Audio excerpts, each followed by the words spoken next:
आकाशवाणीचं हे नागपूर केंद्र आहे. प्रथम विधानसभेच्या कामकाजाचं साप्ताहिक समालोचन प्रसारित करीत आहोत. लेखक आहेत धनंजय वानखेडे आणि निवेदन केलंय रेवती जोशी यांनी.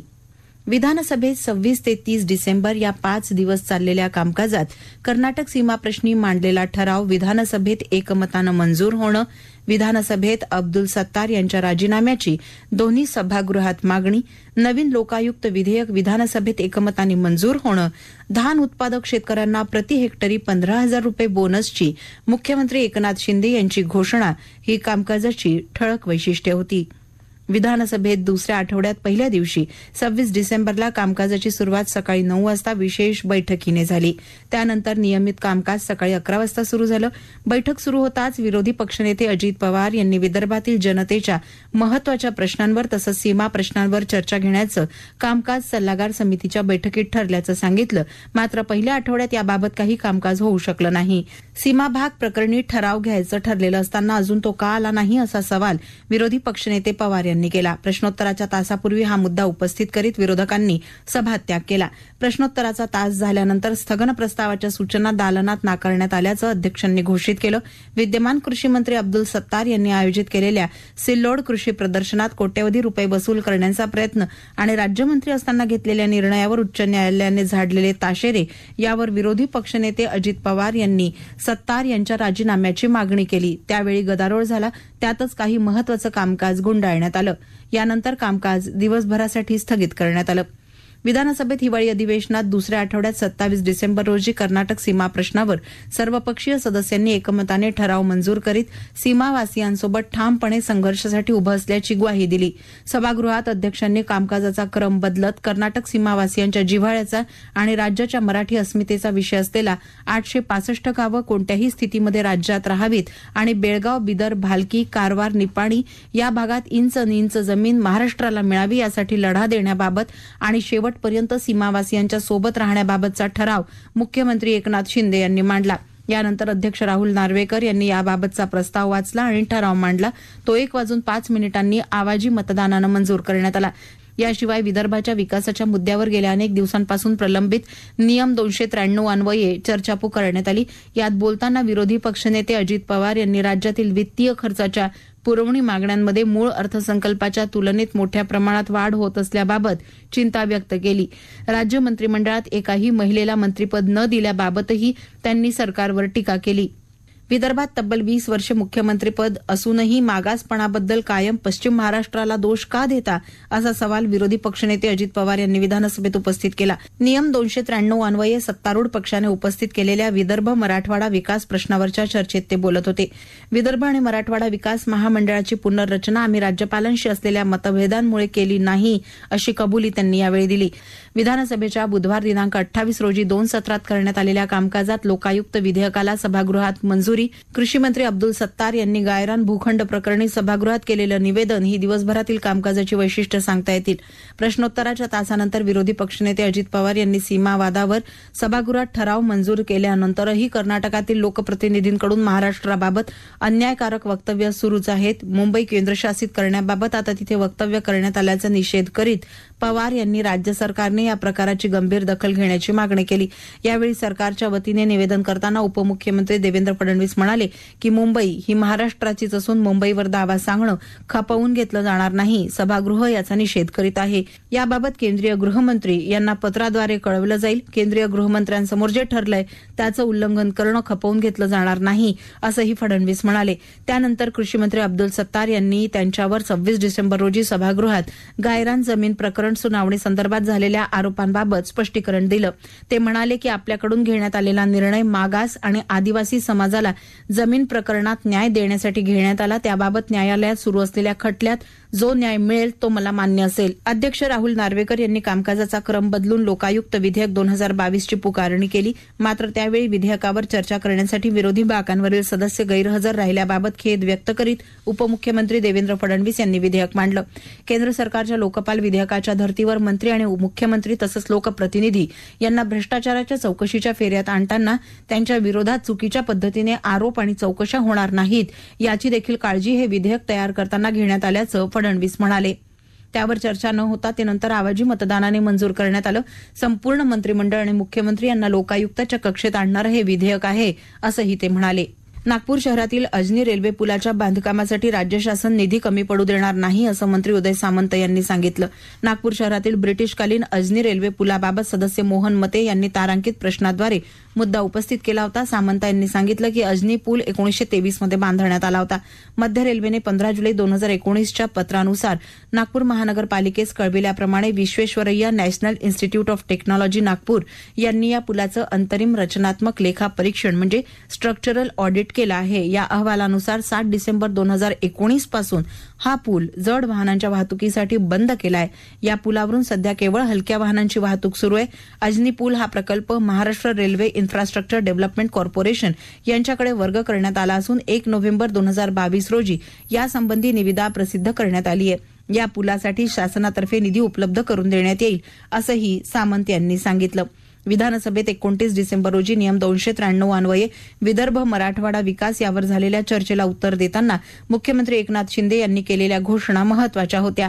विधानसभेत नियम 293 अन्वये विदर्भ मराठवाडा विकास यावर झालेल्या चर्चेला उपमुख्यमंत्री फडणवीस यांनी उत्तर देताना विदर्भ मराठवाडा भागातील उद्योगांना वीज सवलत देण्यासाठी नवीन धोरण तयार करण्यात येत असून राज्याच्या 39,602 कोटींच्या ऊर्जा योजनेला केंद्र सरकारने मंजुरी दिली आहे, अशी माहिती विधानसभेत दिली.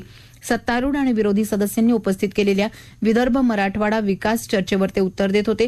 यानंतर मुख्यमंत्री एकनाथ शिंदे यांनी चर्चेत सहभाग घेतला. यावेळी त्यांनी सांगितलं की कोविड परिस्थितीमुळे 2 वर्षांनंतर हे अधिवेशन होत आहे. नागपूर ही केवळ राज्याची उपराजधानी नाही तर राज्याच्या प्रगती आणि विकासात खूप महत्वाचं योगदान देणारा जिल्हा म्हणून नागपूरची नवी ओळख निर्माण झाली आहे. नागपूर मेट्रो रेल्वे प्रकल्प टप्पा 1 ला सुधारित 9,279 कोटींच्या सुधारित खर्चाला मान्यता मिळाली आहे. वडसा देसाईगंज गडचिरोली नवीन रेल्वे मार्गासाठी 1,096 कोटी इतक्या सुधारित खर्चाला मान्यता मिळाली असून त्यानुसार 548 कोटी राज्य शासनाचा हिस्सा आहे.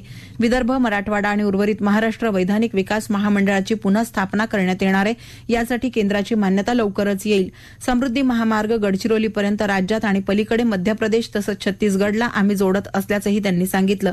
विदर्भ मराठवाड्यातील औद्योगिक विकासाला चालना मिळेल. 70,000 कोटी रुपयांच्या गुंतवणूक प्रकल्पांना मान्यता मिळाली असून त्यापैकी विदर्भामध्ये एकूण 44,123 कोटी रुपयांची गुंतवणूक झाली आहे. यामुळे 45,000 रोजगार निर्मिती होणार, असं शिंदे यांनी स्पष्ट केलं. सततच्या पावसामुळे झालेल्या नुकसानीसाठी 755 कोटी रुपये निधी वितरित. अमरावती नागपूर पुणे विभागातील 14 जिल्ह्यातील अतिवृष्टीग्रस्त शेतकऱ्यांना 222 कोटी 32 लाख रुपये वितरित झाले असल्याचं त्यांनी सांगितलं. उद्योग आणि पर्यटन क्षेत्रात विदर्भात क्रांती झालेली दिसेल. विदर्भ मराठवाडा टुरिझम सर्किट तयार करण्यात येत आहे. गोसीखुर्द इथे 100 एकरवर जागतिक पर्यटन केंद्र उभारण्यात येत आहे. गडचिरोली जिल्ह्यात 3 लोह प्रकल्प स्थापन करण्यात येणार असून त्यातून 10,000 लोकांना रोजगार मिळेल. हे सांगतानाच नक्षलवाद मोडून तोडून काढू आणि तिथले प्रकल्प मार्गी लावू, असा विश्वास शिंदेंनी व्यक्त केला. धानासाठी 2 हेक्टरच्या मर्यादेत प्रति हेक्टरी 15,000 रुपये बोनस देण्यात येईल. याचा फायदा 5 लाखांहून अधिक शेतकऱ्यांना होईल आणि तो त्यांच्या खात्यात थेट जमा करण्यात येईल, अशी घोषणा देखील मुख्यमंत्र्यांनी केली. यानंतर विरोधी पक्षनेते अजित पवार यांनी धानाच्या बोनस संदर्भात घेतलेल्या निर्णयाचं स्वागत करीत समृद्धी महामार्गात रोड साईड सुविधांच्या त्रुटीबाबत भाष्य केलं. 30 डिसेंबर रोजी विधानसभेचं कामकाज अंतिम आठवडा प्रस्तावाला उत्तर देताना मुख्यमंत्री एकनाथ शिंदे यांनी त्यांच्या कार्यकाळात केलेल्या कामाचा आढावा, त्यावर विरोधी पक्षनेते अजित पवार यांनी दिलेलं उत्तर, विधानसभेचं नागपूर अधिवेशन संस्थगित करून पुढील अर्थसंकल्पीय अधिवेशन मुंबईत 27 फेब्रुवारीपासून घेण्याची विधानसभा अध्यक्षांची घोषणा ही ठळक वैशिष्ट्य ठरली. विधानसभेत अंतिम आठवडा प्रस्तावाला मुख्यमंत्री एकनाथ शिंदे यांनी उत्तर दिलं. विदर्भ मजबूत तर राज्य मजबूत ही भूमिका आपण काल सभागृहात मांडली. त्याचे परिणाम भविष्यात पाहायला मिळतील, अशी सुरुवात मुख्यमंत्री एकनाथ शिंदे यांनी भाषण करताना केली. आमचं स्वप्न आहे की शेतकऱ्यांनी सुद्धा हेलिकॉप्टरने फिरावं. त्यासाठी प्रत्येक तालुक्यात हेलिपॅड बांधण्याचा निर्णय घेतलाय. तत्काळ वैद्यकीय सुविधा उपलब्ध होण्याकरताही त्याचा लाभ होईल, असं ते म्हणाले. त्यानंतर विधानसभा अध्यक्षांनी विधानसभेचा कामकाज आढावा मांडला. विधानसभेचं नागपूर अधिवेशन संस्थगित करून पुढील अर्थसंकल्पीय अधिवेशन मुंबईत 27 फेब्रुवारीपासून घेण्याची घोषणा केली. राष्ट्रगीताने अधिवेशनाची सांगता झाली. आता ऐका विधान परिषदेच्या साप्ताहिक कामकाजाचं समालोचन. लेखक आहेत धनंजय वानखेडे आणि निवेदन केलंय रेवती जोशी यांनी. विधान परिषदेमध्ये 26 ते 30 डिसेंबर या 5 दिवस चाललेल्या कामकाजात अंतिम आठवडा प्रस्तावावर झालेली चर्चा कर्नाटक महाराष्ट्र सीमा वादाच्या पार्श्वभूमीवर झालेली चर्चा हे महत्वपूर्ण कामकाज होतं. राज्य विधिमंडळ अधिवेशन कामकाजाचा दुसरा आठवडा सुरू झाला. सध्याच्या सरकारमधील कृषी मंत्र्यांनी मागील सरकारमध्ये असताना न्यायालयीन आदेश डावलून गायरान जमिनी परस्पर विक्रीला दिलेल्या प्रकरणावरून विरोधकांनी त्यांच्या राजीनाम्याची मागणी करीत गोंधळ घातला. सकाळच्या विशेष सत्रात महाराष्ट्र कर्नाटक सीमा प्रश्नावर विरोधी पक्षनेते अंबादास दानवे यांनी दिलेल्या अल्पकालीन चर्चेच्या प्रस्तावावर तांत्रिक मुद्दे उपस्थित करण्यात आले. ही चर्चा नियम 260 अन्वये घेण्यात यावी असा आग्रह शेकापच्या जयंत पाटील यांनी धरला. खरं तर हा विषय मुख्यमंत्री किंवा सभागृह नेत्यांनी मांडायला हवा असा सूर विरोधकांनी आळवला. मात्र विषय मांडणं महत्वाचं आहे, याबाबत मी पुढे निर्णय देतो असं सांगत सभापतींनी चर्चेला प्रारंभ करण्यास सांगितलं. कर्नाटक महाराष्ट्र सीमावादाच्या पार्श्वभूमीवर अल्पकालीन चर्चेला सुरुवात झाली. सदस्य उद्धव ठाकरे आणि प्रवीण दरेकर यांच्या शाब्दिक चकमक अनुभवायला मिळाली. वाशिम जिल्ह्यातील गायरान जमिनी संदर्भात सर्वोच्च न्यायालय निर्णय आणि राज्य सरकारचे निर्णय समोर असताना मागील सरकारच्या काळातील राज्यमंत्री असलेले अब्दुल सत्तार यांनी पदाचा दुरुपयोग केल्यामुळे त्यांनी राजीनामा द्यावा अशी मागणी विरोधकांनी केली. त्यासाठी त्यांनी सभापतींसमोरील मोकळ्या जागेत धाव घेत घोषणाबाजी केली, तर सत्ताधारी सदस्यांनीही प्रत्युत्तर दिलं. शासकीय औद्योगिक प्रशिक्षण संस्थेतील विद्यार्थ्यांना 500 रुपये इतकी विद्यावेतन वाढ करण्याचं प्रस्तावित असून आगामी 3 महिन्यात अंतिम मंजुरी घेऊन ते लागू करण्यात येईल अशी घोषणा कौशल्य मंत्री मंगलप्रभात लोढा यांनी केली.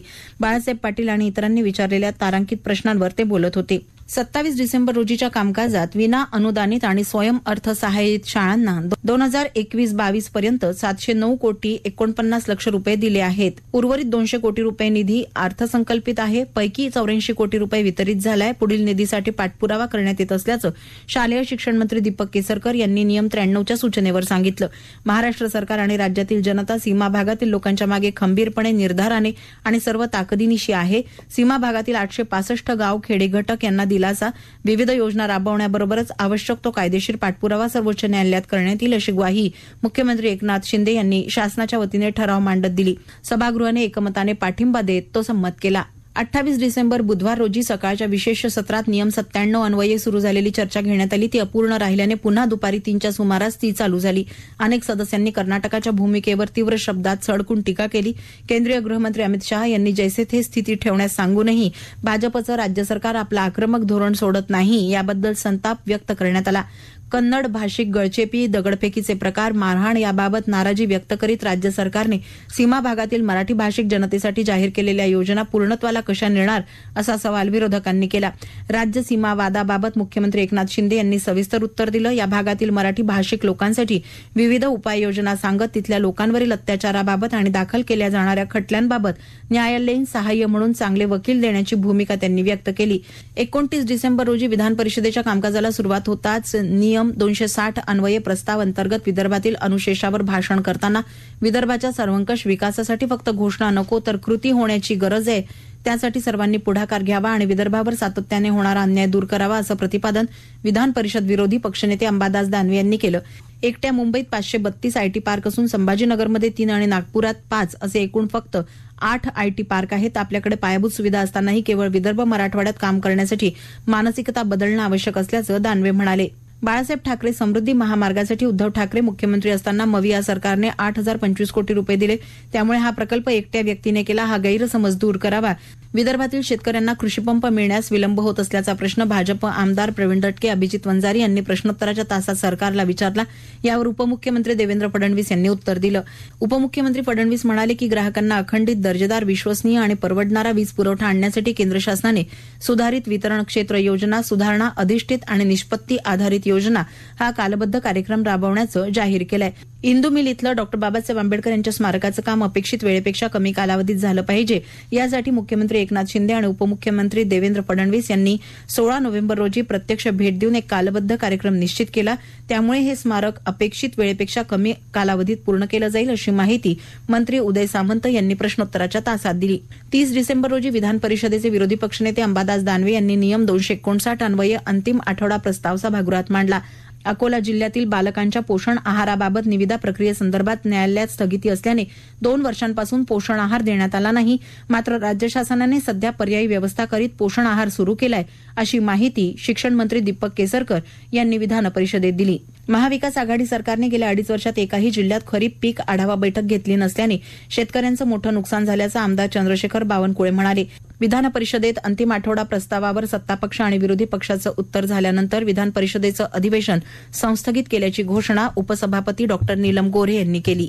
आताच आपण ऐकत होतात विधिमंडळाच्या साप्ताहिक कामकाजाचं समालोचन. प्रादेशिक वृत्त विभागाच्या वतीने सादर करण्यात आलेला विधिमंडळ समालोचन हा कार्यक्रम आकाशवाणीच्या नागपूर केंद्रावरून प्रसारित करण्यात आला.